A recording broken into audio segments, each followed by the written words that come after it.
તહેવાર ટાળે ફૂડ વિભાગનો સપાટો। રાજકોટના લોકમેળામાં ફૂડ વિભાગે ચેકિંગ હાથ ધર્યું। સડેલા બટાકા, દુર્ગંધ અને કલરયુક્ત ચટણીનો નાશ કર્યો।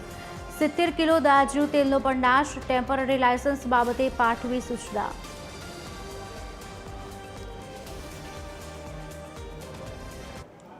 સૌરાષ્ટ્રનો સૌથી મોટો લોકમેળો રાજકોટમાં યોજાતો હોય છે, ત્યારે મોટી સંખ્યામાં લોકો અહીં ખાણીપીણીની વસ્તુ ખાતા હોય છે। ત્યારે આરોગ્ય વિભાગ પણ સતત ચેકિંગ કરતું હોય છે, લોકોને ખરાબ આહાર ન જાય તેની માટે સતત તકેદારી રાખતી હોય છે।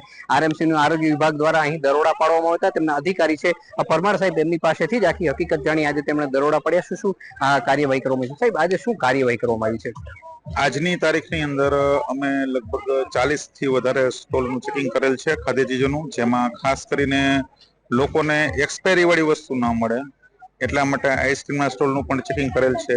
ઉપરાંત જે લોકોએ પ્રીપેડ ફૂડ બનાવેલું હોય એમાં વાસી ખાદ્ય ચીજો ન થાય એના માટેની પણ ખાસ તકેદારી રાખેલ છે। સડેલા જે શાકભાજી હોય, ફ્રૂટ છે, એનો પણ નાશ કરવામાં આવેલ છે। દાજિયા તેલ છે એ પણ તપાસવામાં આવેલ છે।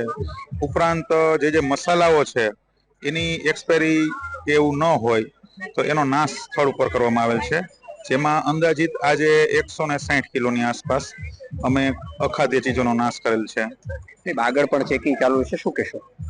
આગળ પણ અવિરત આ ચેકિંગ ચાલુ જ રહેશે, પણ અમે એક ખાસ નોંધ લીધી છે કે મોસ્ટ ઓફ કેસની અંદર જે છેલ્લા 3 વર્ષથી જે સઘન ચેકિંગ ચાલુ છે એમાં મોસ્ટ ઓફ વેપારીઓ રિપીટ થયા છે અને તે લોકો ખૂબ અવેર છે કે આ પ્રકારની ખાદ્ય ચીજો છે, ખાસ કરીને જે ડેટ તપાસીને લે છે, અને તેમ છતાંય અમુક વસ્તુઓ એવી વેપારીઓનામાં આગ્રહ રાખીએ છીએ કે એક સંદેશો પણ છે એમાં કે તમે ખાદ્ય ચીજો કોઈ પણ ખરીદ કરો છો પેકિંગ તો એની ઉપરની ડેટ જુઓ, ખાસ એક્સપાયરી ડેટ હોય તો એ વસ્તુનો ઉપયોગ ન કરશો।